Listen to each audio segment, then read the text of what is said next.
Voice of San Diego podcasts are sponsored in part by a proud supporter of Monarch School and Make-A-Wish San Diego. As a nonprofit news organization, we depend on our members, foundations, and sponsors to provide funding to support the investigative journalism you expect from us. We are very grateful for all of our supporters, and we will recognize them during the show. Make-A-Wish San Diego grants wishes to children with critical illnesses in San Diego and Imperial counties. Visit sandiego.wish.org to find out how you can help make wishes come true. And Monarch School has served San Diego for nearly 3 decades, beginning as a one-room education center and expanding into a K-12 comprehensive school designed to educate homeless youth. To find out more or to get involved, visit monarchschools.org. If you like Voice of San Diego's work and want to become a sponsor too, contact us at development@voiceofsandiego.org.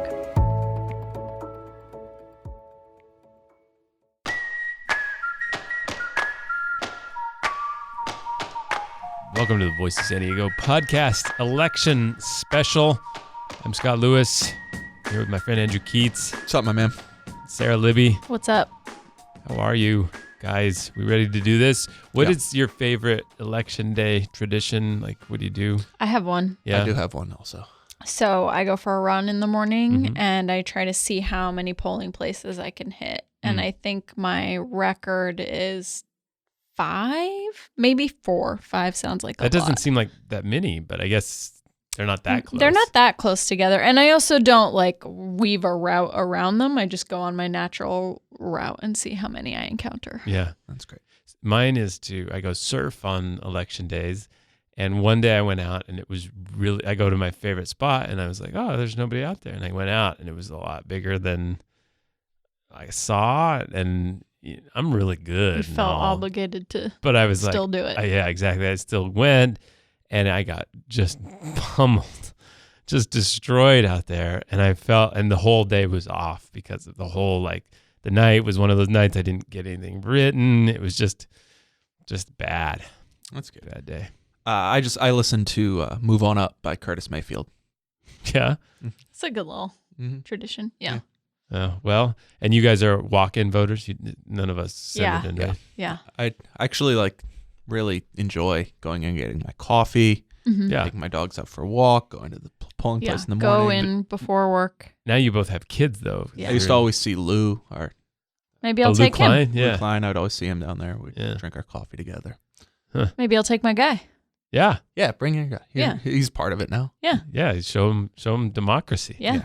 Callum's going to come with me. All right, we have a lot of races to go over. We tried to prioritize them as far as, the ones with the most interest and drama and tension, what we're going to be looking for. Just for some logistics, there are some returns will come out at 8 p.m. on Tuesday night, and then it takes a little while for more to come out. So often they switch, but not necessarily. So we are going to be watching for a few initial results, and I think the main race that's of interest to us and Voice of San Diego's readers. Can I interrupt real quick? Sure. Let me ask you something. So the standard expectation when I first started covering politics in the city was that initial returns would be very heavily tilted towards Republicans. Yeah. And that gap would close as the night went on because the first batch would be mostly mail-in voters, which are disproportionately conservative, and as the day-in voters came in, you'd see the effects of the labor union turnout machine, essentially. Mm-hmm. So you would need to see a smallish gap in those first returns. That would be something that you could close. It hasn't really played out lately. Is that still an operative theory? So, no, I don't think it's as hard as it was. 2012, it was. Remember Carl was up and then he was down. And the big one was Scott Peters. Remember, Scott Peters was down against Bill Bray, the congressman. Yes. And then he ended up over the next few days catching up enough to win. Yeah, I remember actually at 3 a.m. that morning refreshing the feed and seeing him one update was 100 votes that moved him ahead. Mm-hmm. So, yeah. Yeah, so no, I don't think that's quite as operative, but I do think that one overriding theme of this season was maybe a little bit of an underestimating of San Diego's inertia as a still conservative place. Not conservative, but certainly not like the Bay Area or whatever, and especially in a primary, right? Mm-hmm. And we'll get into that in a second. But so the biggest race I think that we were all focused on as far as, this sort of core city thought leaders and just also the people around our orbit were really into this District 4 supervisor race. So the county of San Diego is finally in the news all the time. And this race is commonly seen as the first of what the Democrats will try to make as a takeover of that 5-person board of supervisors that run the county, right? Yes, which was dealt a setback 2 years ago when Dave Roberts failed to win re-election. And, they need to get to 3. They had 1. They lost it. Now they need to get 1 again. Yeah, so the Democrats should have this seat, District 4, which covers most of the city of San Diego, and the South Bay seat. By registration. Right, currently occupied by Greg Cox. And so the idea being like they're going to fight hard for this one. They're going to try to fight for the next one. And then that Kristen Gaspard seat that Dave Roberts had would be the kind of rubber match, right? Yes. Okay, so we're all paying attention to this. And I think, we knew Nathan Fletcher was going to run early. Omar Passons got in the first time. He was the first-time candidate and the first to jump into the race. We heard that Bonnie DeManis. I saw Bonnie DeManis and Lori Saldana getting coffee one morning before they either had announced, and they both end up in the race. And then Ken Marlborough, probably the best guy in San Diego. Right? He's a good guy. Anyway, they all run, and it's been a mess. Quite a mess. Quite a mess. So you had an insight, I think, that one of the most defining moments of this race came when the UT's county politics reporter Josh Stewart wrote that, or started that tally of whether people thought that Mickey Kasparian, the leader of the United Food and Commercial Workers Union, should step down from his position after being accused of sexual harassment and discrimination. Yeah, it was an open-sourced spreadsheet where he was tracking every response by an elected official, by a Democratic elected official, or a politician or candidate, right? Yeah, right. And so he put this up, and boy, did it piss off local Democrats. I mean, I'm sure other reporters get political types talking trash about me in their text messages or emails, but I got a lot of people complaining about this. I always thought it seemed like a perfectly fair thing to do. Yeah. Completely appropriate. Very open. Like, it was literally online. You could just check it, and he was filling in answers as they came. Seems like a relevant question for politicians to weigh in on. It was in the height of the Me Too movement. It seemed uncontroversially a fair thing for a reporter to do. And it was like a more like infrastructure version of what we were already working on, which was your piece that ended up running about some politicians that were standing still with Mickey. Yeah, that had gone to a meeting of his and of his new group. And we're unwilling to some extent to say that they don't think he should lead any part of the Democratic movement or whatever, right? Yes. And so there was some moments in that quest that he had that defined this race. Yeah, so Nathan Fletcher responds that Kasparian should step down. Well, the first was Omar, right? Yeah, I think the first was Omar, if I recall, because there was like a lot of people just weren't responding. Right. There seemed either they were coordinating about how to have a joint response of some kind, or they didn't know what to do, but for whatever reason they weren't responding. Omar Passons did, and then Nathan Fletcher did. Nathan Fletcher said Kasparian should step down. At which point he got a target on his back from Mickey Kasparian, which set the stage and led down, the next series of events to Mickey Kasparian looking for another candidate and endorsing Lori Saldana and giving Lori Saldana enough money to really mount a challenge. Now, it didn't go directly to her. It was an independent expenditure committee. But, I mean, her campaign has essentially no money at all. I mean, they basically didn't raise any money. Yeah, and she notably, although when the first accusations come out, she had been part of a letter calling on Mickey Kasparian to step down. Yeah.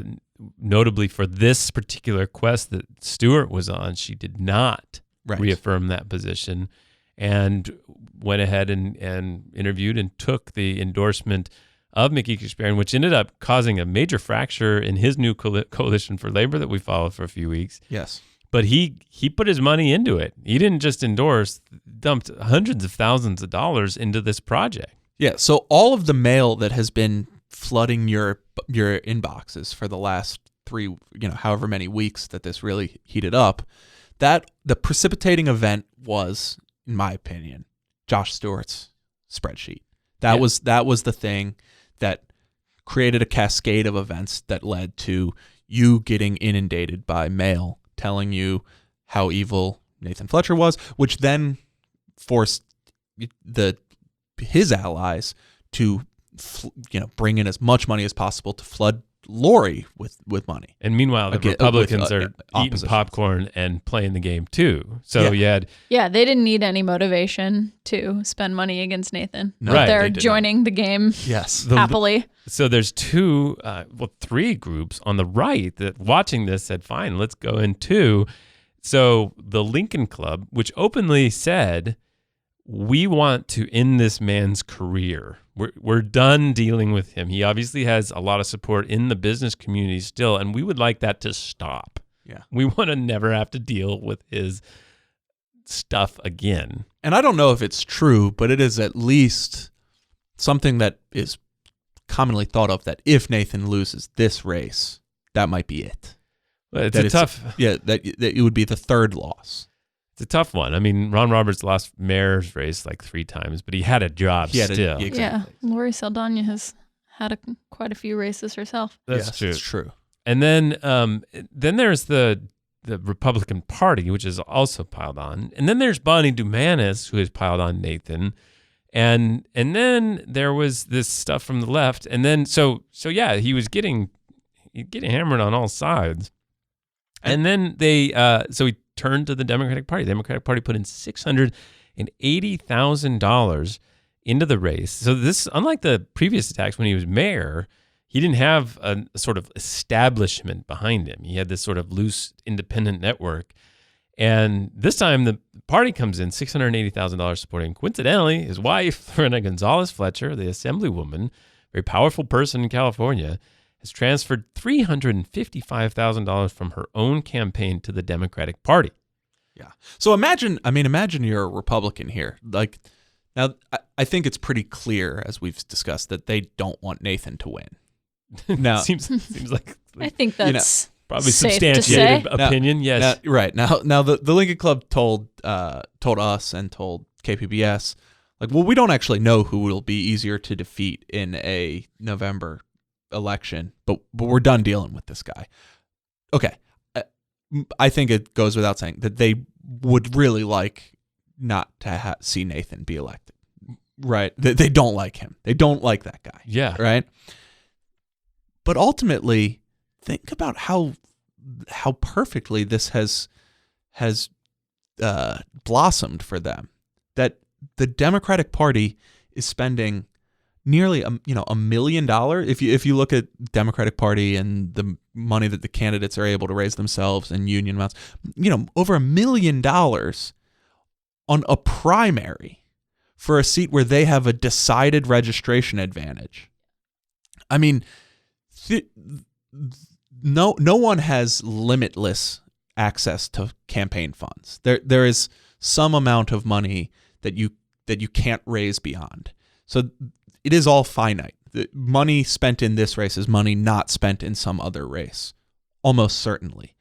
And if you are in this two-party system, a zero-sum game between these two, and you are watching the most amount of money spent between two Democrats to just destroy each other in what presumably had been a safe seat, had been something that you walk in thinking almost assuredly you take control over it. And if nothing else, that you've had your eyes on for a decade. Where even the Republican running is taking ostensibly liberal positions, right? Yeah. Bonnie Dumanis wants to spend reserves on homelessness. She's said anti-Trump. she doesn't agree with Trump. Yeah, she said she doesn't agree with the sanctuary lawsuit. Right. And so, yeah, exactly. Like but it's also just a symptom of just how this dysfunction among labor and among the Democratic Party, resulting from the Me Too movement directly and still from the Filner area, is having significant impact on resources and their organizational, method. Yeah, I mean, and we'll get to it down the line, but there's a ballot measure fight in National City that the labor unions are fighting against each other over. Like it is a dream come true for Republicans. So two things. One of the things that John Kern, a political consultant, once told me, he was helped former Mayor Dick Murphy get elected. That was a big-time consultant in town for a long time. And he told me one thing that I think resonates with me every election season, which is you don't need the most money to win an election. You just need enough. And what Mickey Kasparian and the United Food and Commercial Workers did for Lori is give her enough. Right. And I didn't picture the guns issue becoming such a big deal, but plastering Nathan Fletcher for his support of access to firearms in the past was brutal and may be effective. So we're all going to be paying attention Tuesday night to see how that turns out. One other quick note: it seems like with these two savaging each other, that Omar Passon's had a lane kind of open up. And yeah, maybe still does. And yeah, and he's run this grassroots. He actually talks about the things that the county specifically does. And he's imagine that. Yeah, and he's I gotta tell quite you, a strange approach he's taken by talking about things he might do in office. Yeah, those mailers do not lay out a vision for how to best behave as a county supervisor. I got really disillusioned by the mailers. I've always enjoyed collecting them and stuff, but they're just really nasty. It's just, and there he is, like he doesn't have any mailers of his own because he just ran out of resources. And so, is there any chance, do you think, that he pulls in through this You mean lane? Omar? Yeah. Yeah. Well, I mean, so we're not prognosticators. That's not what we're here for. But yeah, I mean, the example I would point to in a number of these races about how little we know is the city attorney's race in the primary in 2016. Right. Refresher, in that race, there were, by all accounts, two favored Democratic candidates, Rafael Castellanos and Gil Cabrera. They had collected all the major endorsements, had the most money. Yeah, had TV ads going, and from the minute of the first results were posted on Tuesday night, it was very obvious that Mara Elliott had beat both of them, and that it wasn't particularly close. She then advanced to the general election and won again in a not very close race, and she's now the city attorney. So she benefited from her ballot designation, is the common presumption about that. I don't know if Omar has that, but that would be the type of thing you'd be looking for. Yeah, I just think it's funny that is the 2016 upset you point to as evidence that we don't know anything. Like, remember in 2016 how none of us know anything? And on account of the city. Obviously, I'm talking about Mara Elliott being elected city attorney. That's good. That's good. That's a really good point. Was there were a few other things. Yeah, I feel like there were other. Yeah, well, the Georgette Gomez. That's right. Leapfrog. That was it. That was the one you were referring to. But in any case, just because we've spent all this time on this doesn't necessarily mean voters have. Right. All right. The other main election sort of contest that we are really interested in, although the dynamics seem to have changed a lot, is the district attorney's race. So set this one up. So this is I think our clearest left-right divide to some extent. These are two people with very stark for this election. This election, these two people with a very stark differences in what they would like to do with the position.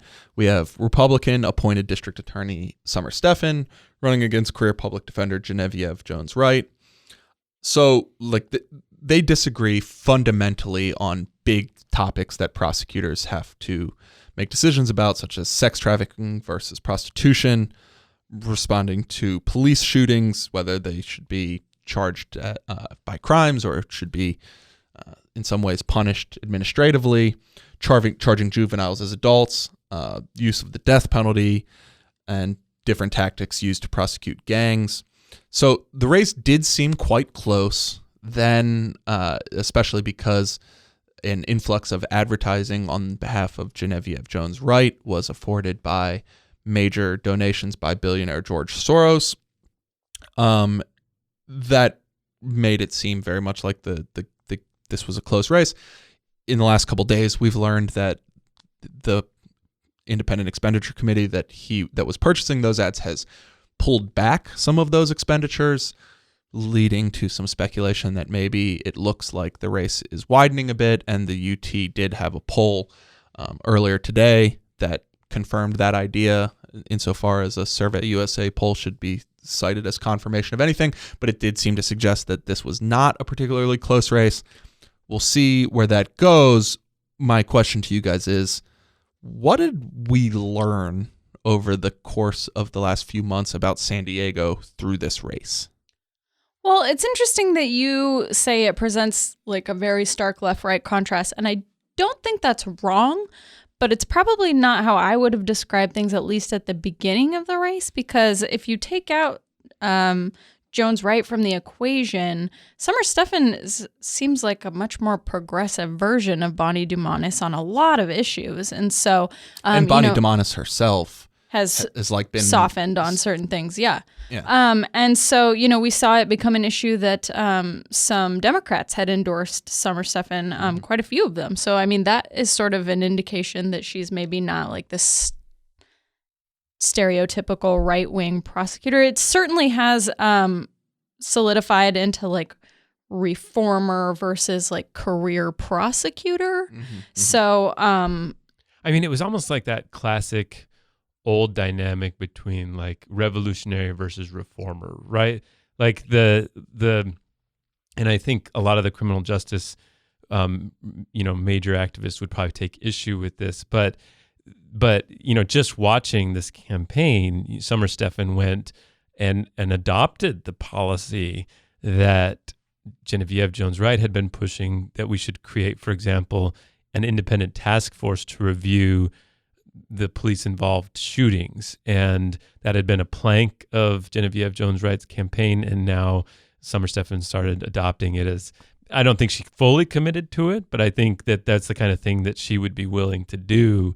And I think that she really tried at first. She did an interview with you months ago, and then she did an interview with us later, and she really tried to push that she's woke on these issues. She's trying to understand them and adjust to them. And Genevieve Jones-Wright was presenting an idea of like, you can't do it. You are fundamentally unprepared and unable to do the kinds of disruptive from within changes that we this would world do. that you've come from. Yeah. Well, and even like sex trafficking, which is very much like the claim to fame to Summer Stephan. That's like the main accomplishment of her career thus far. And that has turned into a very interesting divide between them. We've litigated a lot of that disagreement. But sex trafficking per se, I mean, there are clearly, as we have learned, a lot of people who are not on board with this prosecutorial push to crack down on sex trafficking. But insofar as there are people who think it is a good idea, they are not exclusively Republicans. Right. Right. Yeah. I mean, it's. I'm struggling to think of an analogy, but I guess maybe one example would be like in the late 80s, say no to drugs was probably not like a far right Republican notion, even if it was ostensibly the operating standard of the Reagan White House.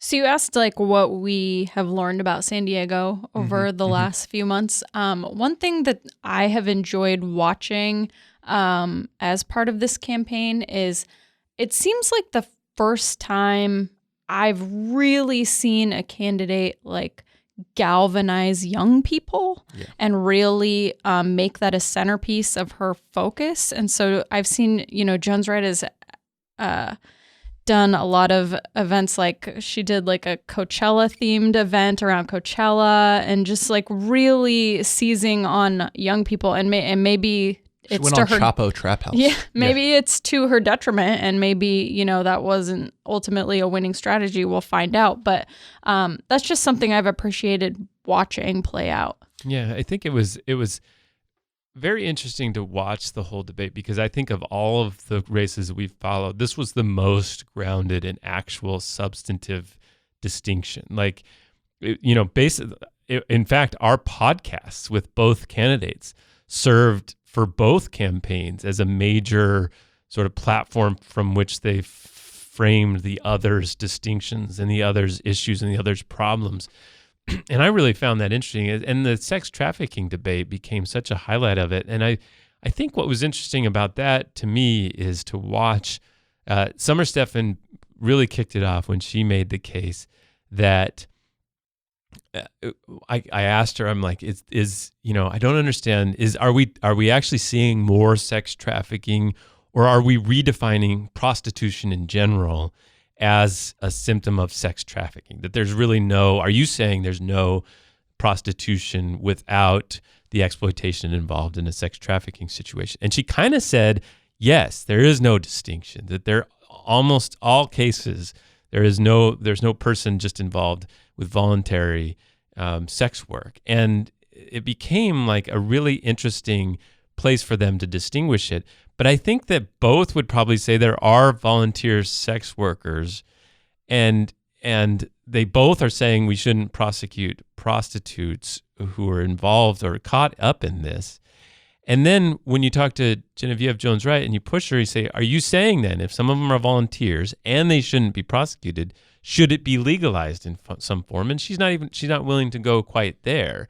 And so I think we ended up with this distinction, which may not be all that distinct, except that one side says that there really isn't any voluntary sex work. I do think it's bigger than that, but I would also just put down that in another it's easy to imagine another campaign or a candidate who is largely aligned with Genevieve Jones-Wright's view of the world, who recognizes that maybe it's not politically beneficial to say that people can and often are voluntary sex workers, and to jump on that as a cause and to say, just because you can't imagine that does not mean that you should suggest that doesn't exist.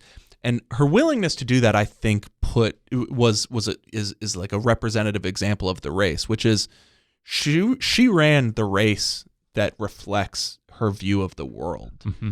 She didn't edit herself based on what was seen as politically palatable. I mean, I think, when you pushed her on, well, should we legalize prostitution? She hedged on that.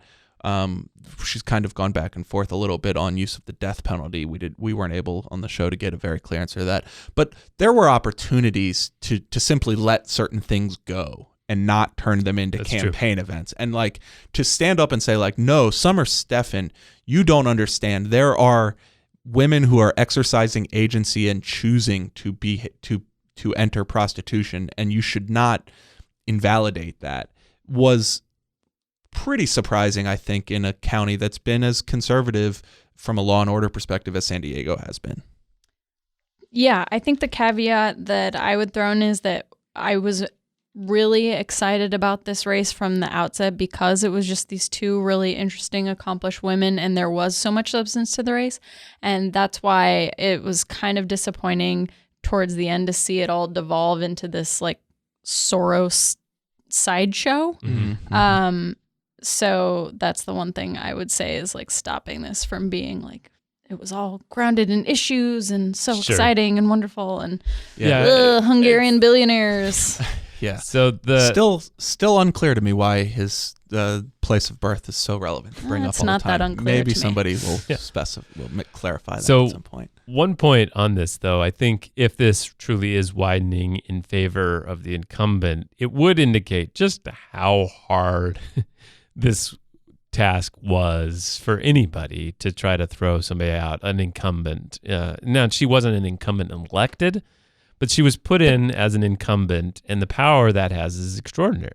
But I think that even proves the point, is that she wasn't even a real incumbent, and it still holds this power. Yeah, and this is an incumbent DA in a primary of a midterm election in San Diego, where you can win 50% or more and win out. Like, there is a lot lined up in front of somebody trying to oust that person. There has to be a significant scandal or something. I think all the money, all the attention and everything, when it all boils down to the ballot designation and this primary, you see the difference. Now, one thing to watch, though, if there is a movement going on in the county to move these races to a required runoff in November. If this was a required runoff in November, probably still hard to oust the incumbent, probably not likely, but boy, that's a different dynamic. Yeah, I think that's right. And to return to something you said at the beginning, maybe something that people do a lot is remark upon the demographic changes happening in San Diego and believing them to be happening far more rapidly than they actually are. Right. Like, yes, San Diego is becoming a more democratic place, a younger place, a more diverse place. But that is happening at a pretty gradual rate. Yeah, and this is the county. The county includes and this is and that's especially a true lot of of the county. places, Yeah. not just like Definitely. City Heights and Midtown. Now, all that said, she might win. That's true. Who knows? This is a fascinating race. Yeah. All right. 49th Congressional District. This is everyone in the country that cares about the control of the House of Representatives are watching this. It's right in our front yard. What have you been taken away from it? Oh, man. So we're not prognosticators, and I am glad, because this and the D4 race are the two where I have no idea what's going to happen. Like, there's like 7 people here. You could pick any two, Yeah, and I'd be like, I sure, really yeah, think those two a could grab get through. bag. Yeah. So, kind of, if you would have gone back, I don't know, 9 months, a year, the two Democrats who have said all along that they're running have been Doug Applegate and Mike Levin. And it's only been in the last few months that we had these other two entrants on the Democratic side, Paul Kerr and Sara Jacobs. And those two just have been spending an enormous amount of money. So I think about $3.5 million between them over the last reporting period, which is just an insane amount of money. And Kerr has just been crushing the other people with these brutal mailers and messages. It's really intense. Yeah. So Paul Kerr has $400,000 more on hand than Rocky Chavez. Wow. So just that alone kind of gives you a sense. And the Washington Post this week surveyed a lot of these Southern California races where there are several that have a lot of Democrats running, and that's created like a real problem for the party. And so Doug Applegate and Mike Levin were pretty disgusted about how much money their two opponents have. Here's what Mike Levin told the Washington Post. I don't have a billionaire for a grandfather, and I'm not worth $300 million for my real estate empire. I'm a regular person. So he sounds a little bitter about that. You know what is not a good idea? To What's that? Say you're a regular person. Yeah. Regular people Yeah. don't say that. That's not. He speaks in a lot more polished sentences than most regular people I have met. I thought Sara Jacobs had an interesting counter to that. She said, I did think this was a really good response, actually. I'm sure that they worked on it, but I thought it was quite good. But yeah, so she said there was a calculation that if we wanted a woman in the race, it had to be somebody who had resources to bring to the campaign. And I'm fortunate that I'm able to do that. So she's saying, like, any young woman who tries to run is naturally going to have all kinds of disadvantages. And so they need to have a ton of money to make up for that. And I happen to have these resources. Fascinating. On the Republican side, you've got 3 really different lanes of Republicanism, right? You've got Rocky Chavez, who was attacked by the Democratic Congressional Campaign Committee for voting with Democrats too much. Yes. And like a crucial vote, like a vote Yeah. that Crucial Democrats vote. really needed. To really poison him among Republican voters, right? Yeah, so I talked to him last week about these ads, and they're like really cartoonish. Like literally, they look like comic book ads that make him look really strange, and they pronounce his name wrong, which he thought was kind of funny. And he said prove that it was made by people in D.C. who can't say Chavez. So he said that Democrats in California have actually apologized to him for these ads because, you know, they really needed him. He was a crucial vote on cap and trade and also on the budget were times that he crossed the aisle to help Democrats get some really big things done. And now he's being attacked for these broken promises and whatnot. Yeah, and on the most sort of divisive issue in state politics right now, this issue of how local law enforcement interacts with immigration agencies, he actually didn't vote and took it as a matter of pride that he did not vote on that state California Values Act proposal, which restricted what local law enforcement can do on that. And he said, look, I want to be able to continue talking about had I taken a position on it, I, wouldn't have this sort of stature to continue to opine on it. I don't know what I think about that. It seems like a really elegant way of saying, like, I was too scared to vote on it. I think I don't it's even a know it's that little elegant. bit of a cop out. It but seems like a pretty clumsy that said, cop out to me. I do think he's speaking with some more nuance about this issue than, say, Kristen Gaspard, who's kind of gone. Yeah, so then there's Kristen Off Gaspard, who's a deep end. Yeah. who's clearly liking the amount of Trumpy, support she's gotten by wholeheartedly attacking these laws and becoming kind of a face and spokesperson for, the resistance to that. She even got to go to the White House. Right. And so the question is, did that sort of catapult her? And then there's this kind of... Well, hold on. So I want to talk about Kristen Gaspard. Yeah. So I don't know if this was a smart decision by her. Now, one possibility is that this is what she believes. And in that case, well, I'm glad she's running the race that she wants to run. But Kristen Gaspard had really been a rising star in the local Republican Party. Sure. She had been seen as somebody who was, who had big things in store. Other offices. Now, a coastal Republican, a young woman, and she now, assuming the polls haven't really budged with her. She was last among the Republicans at the start of the race. After being on Fox News every couple days for the last few weeks, she still seems to be in last place among the Republicans. I don't know if that'll happen, but if it does, I think it is an interesting question about what she has done to her long-term political prospects in town by going so far to the right on this issue, knowing that San Diego County is not that far, or it doesn't seem to be that far to the right on this issue. Put simply, she had a clear ticket to a re-election as county supervisor. Not much trouble I don't see coming with her re-election in 2020. And now I think they're going to deliberately work very hard to try to throw her out. And there will be some really standout statements. Yeah, and so I would just say, now one possibility is that this is her actual view of the issue, in which case you should say the thing that you actually think. So I don't want to besmirch that, but if this was a strategic decision to find a lane in this race and that doesn't work, then I think it'll be fair to question whether this was the right decision. Mm-hmm.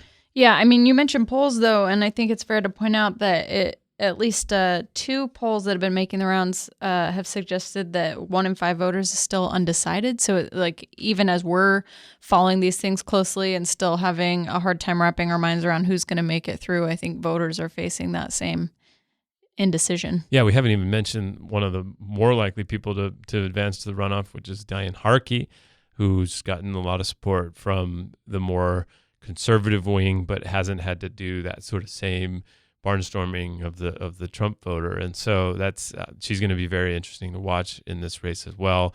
And again, yeah, the Democrats are really wringing their hands about the top 2 primary system.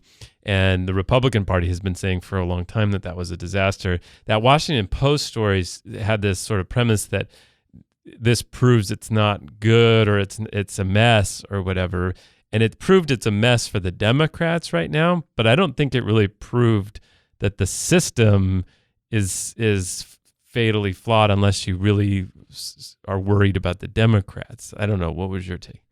Yeah, I think that's, I mean, I guess I'm just in a wait and see on this. I mean, it seems like, what if all three of these hotly contested Southern California congressional seats come out with a Republican and a Democrat?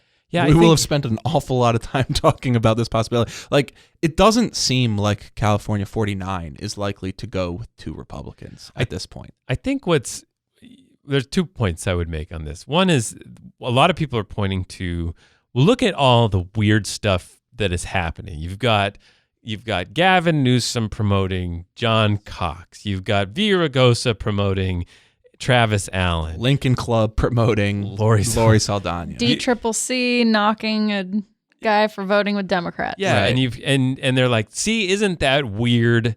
And that's a result of this. Yeah. First of all, in all kinds of primaries, there's always manipulation on the other side. Yeah.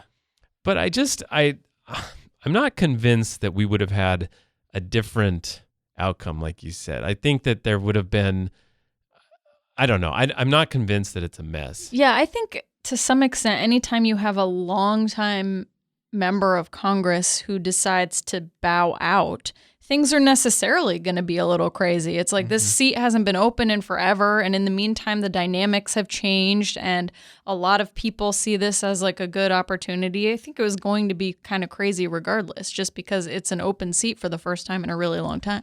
Yeah, and what the Democrats had been doing, the Washington Post story did a good job of laying this out, is they were intentionally attempting to bring in as many candidates as possible, and then Issa resigned. Yeah. You know, that they were not, and Royce as well, they were not expecting these people to resign. And if they hadn't, then you wouldn't really be concerned because you would know that the Republican would get through, and then you'd have essentially a traditional primary on your side. Yeah. But also, let's hand it to the Republicans on the side of like actually resigning may have been the best ticket for them. You know, it was a lot of people were, as far as Darrell Issa resigning, like retiring, a lot of people were very excited that, they threw out Darrell Issa. Congratulations. They were honking their horns. I got a bunch of emails like, we did it. And it's like, what, like, this is worse for you. Yeah. Issa was a figure like Dana Rohrabacher in the other race that you could paint and frame in so many different ways. And now you've got this mess on your hand and you don't know what's going to happen with it. Rocky Chavez is not Darrell Issa. Yeah, exactly. One last point on this race is that we have the Democrats have constantly bludgeoned themselves over the years about not having a deep enough bench at the lower levels, down ticket in various elected offices. It is truly astounding to me that in this race, when the seat is open for the first time, that the Democrats don't have one candidate that has ever won an election among these voters. Yeah. I mean, Harkey, Chavez, and Gaspard have all been elected by these voters before. That's a good point. All right. Next sort of countywide race that we'll be watching on Tuesday night is the sheriff's race. Bill Gore, incumbent, facing Dave Myers. We haven't covered this a lot, but there were some interesting developments that we followed. One was the gun owners, like the local NRA sort of alliance, the San Diego County gun owners. They support Dave Myers, the Democrat.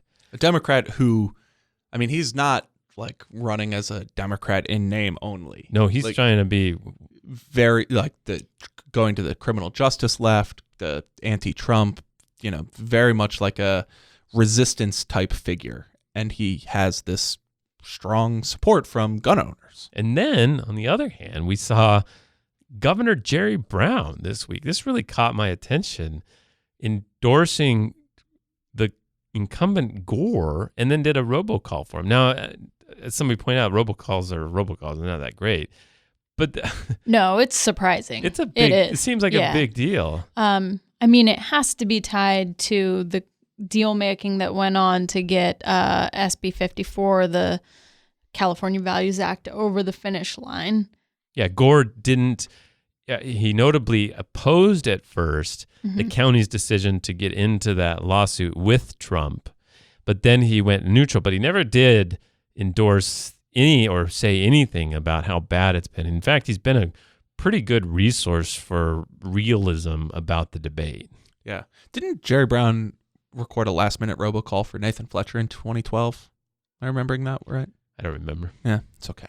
Yeah. I mean, SB 54, there was a lot of stuff that went on behind the scenes, and it got changed quite a bit toward the end and massaged to make it more palatable to law enforcement. And so I have to assume that was, that there were a lot of trade-offs made. And in the aftermath of the law passing, Gore made a lot of statements about how he could work with it, and he had every intention of working within the law and things like that. Yeah.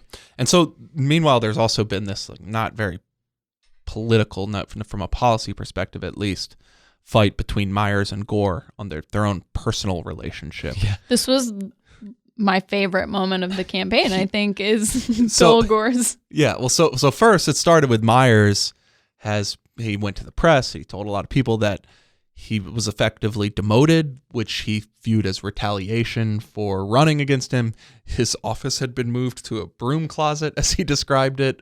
And he went from supervising 100 people to none, something like that. Right. And so then in an interview with the San Diego Union Tribune's editorial board, Bill Gore said, yeah, I wanted to fire him, but I thought it would look bad. So I didn't do that. I wanted to fire him for running for this off. For challenging me. But yes. You got a kick out of that, didn't you? It was my favorite moment of the campaign. It was just because it was true that it would have looked bad. It was so weirdly honest. And yet, why would you ever say that? Yeah. Yes, it was weirdly honest. All right, another county race that has gotten a lot more attention than I have ever seen, which was for the assessor recorder county clerk. So this is the person that manages the appraisals of people's property, but also marriage certificates. Ernest, quote, Ernie Dronenberg, as he put on his mailer, running against the challenger, Matt Strabone. Isn't it typically Ernest quotes Buck Dronenberg, exactly. some nickname that no one would know? Yeah, no, it's Ernie. It's the mailer. If I introduce myself as Andrew Andy. Yeah, Keatts. Andrew Coat. Andy. Matt Strabone mounted a tough campaign.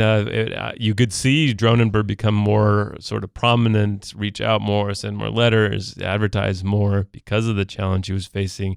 How did you read this one, Andy? Well, I think this is a tough race as a down ballot challenger. Again, the same dynamics as DA. It's a conservative area. It's a primary election, very low name recognition. Yeah, it's and it's hard enough if you're running for city council as a challenger to knock off an incumbent, but at least there, however much money you're capable of raising, you only need to talk to voters in that district. Strabone, Dronenberg, they need to talk to voters all over the county. 3 million people, or 3 whatever, million a couple people, million people, right? So your money, you've got to find a way to make it stretch enough to talk to enough voters to get you over the finish line. Now, Strabone did get pretty strong support from the Democratic Party. They endorsed early. He's been featured on mailers that Lorena Gonzalez Fletcher put out. He's managed to raise a healthy amount of money on his own. He's had a lot of success with earned media. He got a cover story on City Beat, for instance. So he's given it his best run, I think. But it's really running into, how do you knock off an incumbent in a race that people don't even know what the seat is? And when they get to the ballot, the one guy's name has the job he's running for right underneath of it. Yeah. This is one of those ones where I have a hard time putting myself into the shoes of a voter who isn't immersed in this world all the time, because when I think Dronenberg's the guy who tried to deny gay marriage license, and that's gonna really galvanize people, and no one knows that. Yeah, and that was the only other time that he's like really made the news. Yeah. Strabone made that a big part of his campaign, to try to capitalize on that. He also promised people this sort of homeowners tax exemption, wrote a piece for us about that. He's been trying to highlight some conflicts of interest in travel that the assessor's gone on, stuff like that. But it'll be interesting to see if any of that can really catch on. But I do think it's highlighted the role of the assessor, and it proves that point that just having a contest is important for waking up the incumbents. I think I'll never forget Darrell Issa, in that he starts to face the heat from the 2016 election. He comes back to his district and starts handing out like Starbucks cups and stuff. He's doing his best to they can get far. It's like the episode of House of Cards. Right. Yeah, and it's like they can get lost in their office and forget that they have to appeal to voters. Constituent work. And this one certainly woke up. So the other major county race is the one in the North County. There are two major Republicans, the San Marcos Mayor Jim Desmond and Oceanside Mayor Jerry Kern running. But there's a few other people, including Jacqueline Arcevold, who we talked to, Michelle Gomez, Democrats. They're both trying to appeal to people who are kind of upset with the status quo. Arcevold herself is involved with that petition that may restrict development in the backcountry, which we've been forced to ask now all the county supervisor candidates about. Yeah, so this is, I think, a largely seen as a safe Republican seat. Yeah, this isn't one of the ones the Democrats are aiming for. Right, and so much so that last time this seat was up, when Bill Horn still had another term, labor unions who opposed him supported another Republican, right? So that's relevant context for this race, but there are enough people running that I think it's within the realm of possibility that it'll be extended till November. It's possible one of those people could be either Arcevold or Gomez, one of the Democrats, or it could be two Republicans, Jerry Kern and Jim Desmond could both be on it. It's interesting when you think about the fact that you've got over $1 million spent and just an inundation of ads in the D4 supervisors race, and virtually no attention in this race. And both will result in a new supervisor who will immediately represent 1 out of 5 votes on that county, on that board. I think they will have the very same weighted authority. As someone who's watched this stuff for a while now, I think it's going to be really weird to not have Ron Roberts and Bill Horn on that board. I mean, it's been that way for 20 years now, more than 20.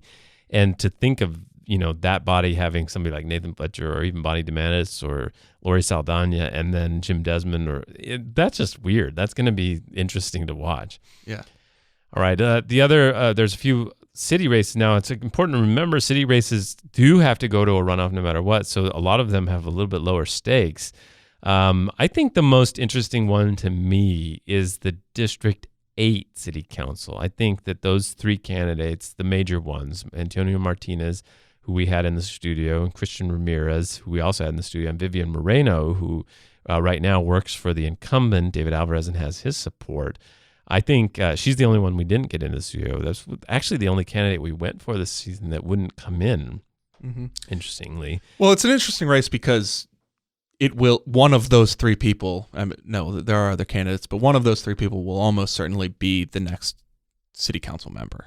And we cover City Hall very closely. So we will get to know one of those people over the next few years.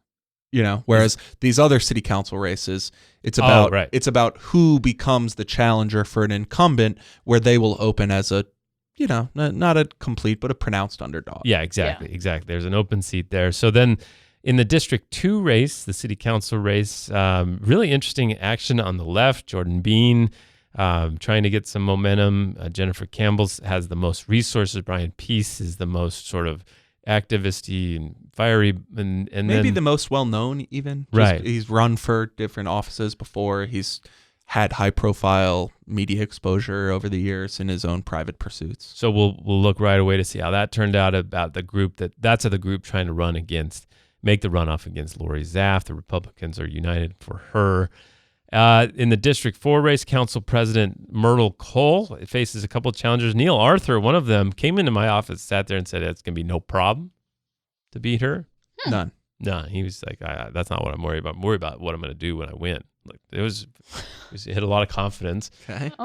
Monica Montgomery, who used to work for Myrtle Cole. Yes, and very prominently left her service, right? Yes. Didn't want to be a part of it anymore.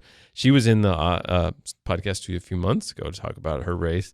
And Myrtle Cole, she not one of the most like high profile council presidents that we've seen, but as of late has been moving a few things through here and there. It's been really interesting to watch her.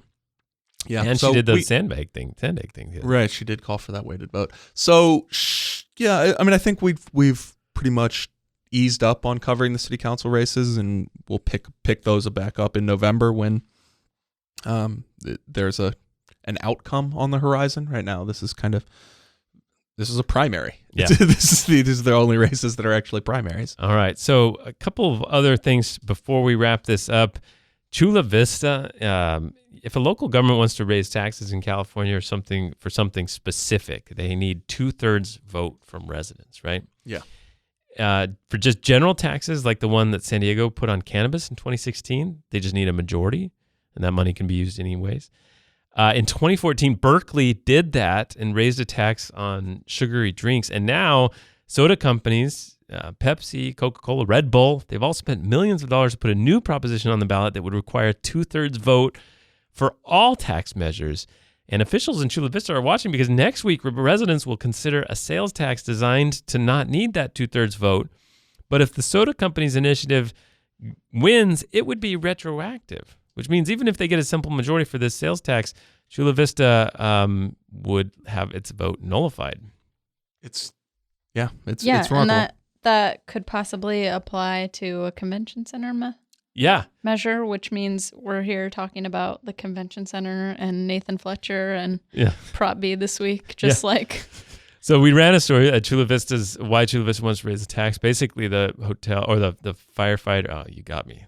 Hotels. The firefighters and police unions and the city officials there believe they do need more revenue. And this is not like a lot of sales tax initiatives. This is permanent. They just want to raise the sales tax forever. Yeah, the one they passed, I think 2 years ago, was a 10-year measure for infrastructure needs, although that too was actually a general tax, and they just say there are safeguards built in so that we only spend it on infrastructure, but really.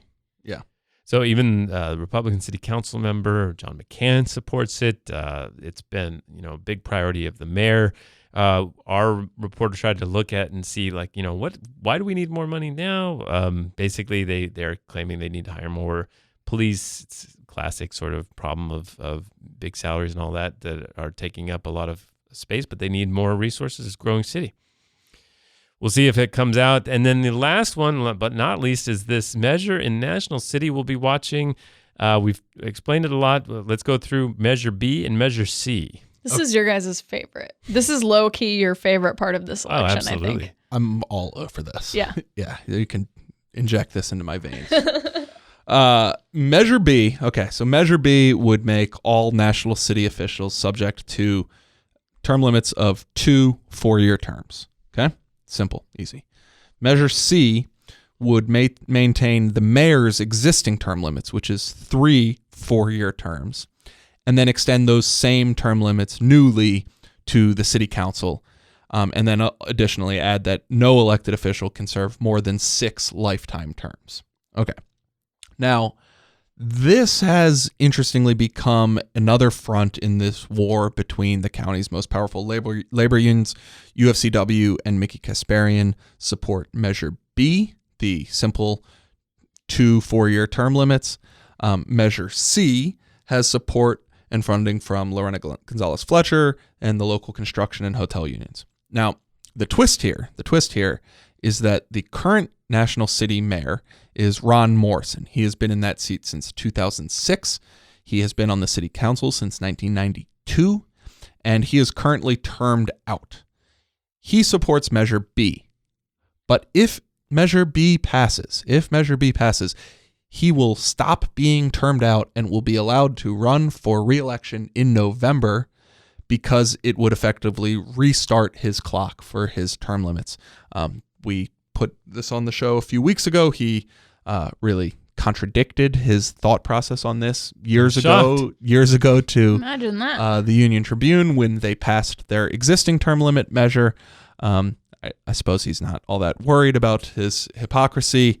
Now, forecasting this one is anyone's guess. I can't believe that these sorts of things are left to voters to just have to try to straighten out and see if they understand all the context that goes into it.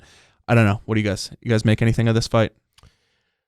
I think that what's really...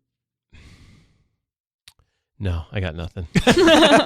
No, I mean, at the National City, who controls National City is now a bigger deal for a lot of reasons. One of them is that who represents them on places like Sandag. Yeah, MTS Sandag. And that's, National City could figure as a partner in some of these discussions. Also, there's a lot of stuff going on in National City, like the Chamber of Commerce and various city council members and stuff like that. It's just they opened a new Salud. Oh, did they? Best tacos in town. I didn't know that's where? Pretty big deal. On Main Street? Yeah. That's great. I don't know.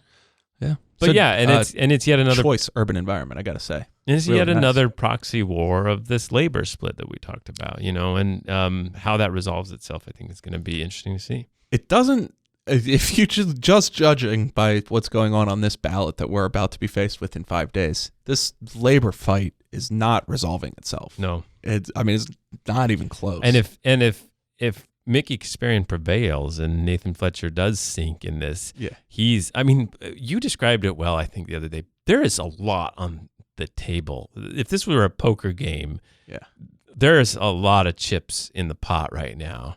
And as you said, the Nathan and to some extent his wife Lorena Gonzalez, they're basically like his life, his career is this right now. This is on the line.